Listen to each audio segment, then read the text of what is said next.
আল্লাহ রাব্বুল আলামিন ফেরেশতারে বললেন, ফেরেশতারে বলো বলো ফেরেশতা, আমার আর যারা কালিমা পড়ে মুসলমান হয়েছে আর কেউ কি জাহান্নামে আছে? ফেরেশতা বলবেন না, আর কেউ জাহান্নামে নাই, কিন্তু ওই জাহান্নামের ভিতর থেকে আওয়াজ আসবে, ইয়া হান্নান ইয়া মান্নান। একটু হাত উঠাই বলুন আল্লাহু আকবার। কি শব্দ আসবে? ইয়া হান্নান ইয়া মান্নান। আল্লাহ ডাক দিয়ে বলেন, ফেরেশতারে তোরা তো বললি আর কেউ অবশিষ্ট নাই জাহান্নামে, কিন্তু ওই জাহান্নামের ভিতর থেকে কে জানো আমারে হান্নান আর মান্নান বলে ডাকে, আমার আল্লাহর নাম। কে ডাকে? যা জাহান্নামের ভিতরে খোঁজ, খুঁজে খুঁজে তাদের আর পাওয়া যাবে না, কারণ কোনটে মানুষ কোনটে পাথর এটা চেনা যাবে না। আল্লাহ রাব্বুল আলামিন হাসরের ময়দানে মানুষেরও পড়াবেন জাহান্নামের আগুনে, পাথরেরও আল্লাহ জাহান্নামের আগুনে পড়াবেন। আল্লাহ রাব্বুল আলামিন বলেন, ওয়াকুদুহান নাস ওয়াল হিজারা উইদ্দাত লিল কাফিরিন।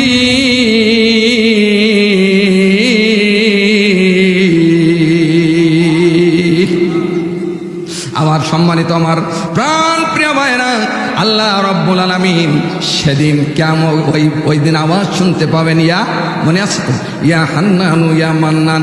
দেখো কোথায় আছে, কোথায় আছে আমার সেই বান্দাই কালিমা পড়ে মুসলমান হয়েছে?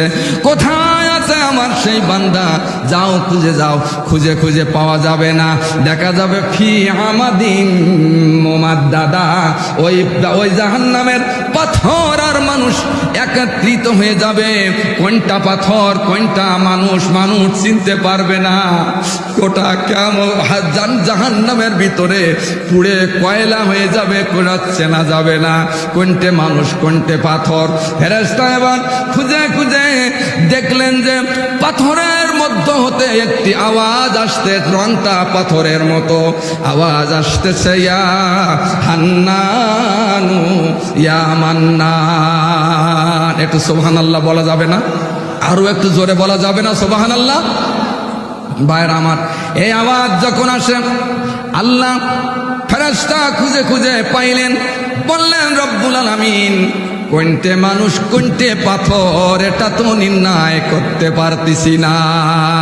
বলে দেখো কার ভিতর থেকে আওয়াজ আসে, কোন পাথরের মতো ভিতর থেকে আওয়াজ আসে, সেইটা মনে করো ওইটা হচ্ছে মানুষ। দেখলেন একটি পাথরের ভিতর, পাথরের মতো কয়লা হয়ে গেছে, কালো হয়ে গেছে, তার ভিতর থেকে আওয়াজ আসে, ইয়া হান্নান ইয়া মান্নান। আল্লাহ ফেরেশতা বলবেন, রব্বুল আলামিন চিনতে পেরেছি কোনটে মানুষ আর কোনটা পাথর, আমি এখন এর কি করব? আল্লাহ রব্বুল আলামিন বললেন, আমার ওই রহমতের দরিয়ায় একটু গোসল করায় না। আল্লাহু আকবার। রহমতের দরিয়ায় গোসল করানো হবে। হাদিস আসছে, গোসল করানোর পরে ওখান থেকে যখন উঠাবে তখন দেখা যাবে একটা সুন্দর মানুষ, জোরে কোন সুবহানাল্লাহ। সুন্দর একটা মানুষ ওই আল্লাহর কাছে বলবেন, মালিক এরে এখন কি করব, কোথায় এনারে রাখবো? আল্লাহ ডাক দিয়ে বলবেন, ফেরেশতা রে ওরে রাখো জান্নাতে, জান্নাত আর জাহান্নামের মাঝখানে। কোথায়? জান্নাত আর জাহান্নামের মাঝখানে। এবার আল্লাহ হুকুমে ওখানে রাখবে। কিছুদিন পরে আবার ওখান থেকে বলতে থাকবে, ইয়া হান্নানু ইয়া মান্নান। বলে ফেরেশতারে বলবেন, ফেরেশতা দেখ ও তো জাহান্নামে ছিল, ওই জাহান্নাম থেকে তারে আমি আমার রহমতের দরিয়ায় গোসল করে মানুষের রূপে পরিণত করেছি। এখন আবার কারে কেন ডাকে? বলে ফেরেশতা আমি ফেরেশতা কেন ডাকে? ফেরেশতা যে এইবার তুমি ডাকো কেন?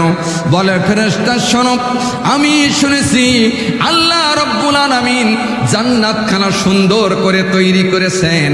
আমি জান্নাতে যেতে চাই না, আমার মন বলে রে আমি জান্নাতের দরজায় যাই, জানলার কিনারে যাই একবার দেখব আল্লাহর জান্নাতটা কত সুন্দর।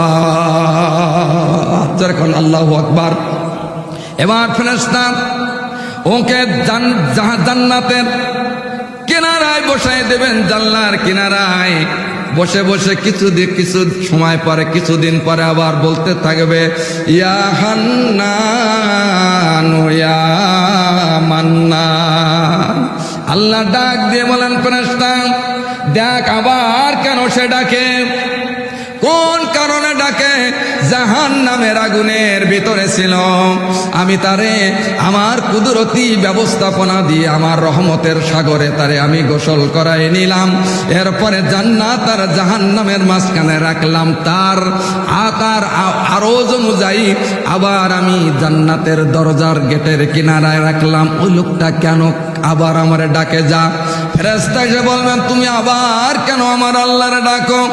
বলবেন ফেরেশতা রে আল্লাহর কাছে একটা আরজ করি, আমি ওই জান্নাতের ভিতরে থাকবো না, ওই জান্নাতের ভিতরে আমি থাকবো না, আমি ওই জান্নাতের ভিতরে একটু ঘুরে ফিরে দেখে চলে আসবো। একটু হাত উঠাই বলুন আল্লাহু আকবার। কি করবে?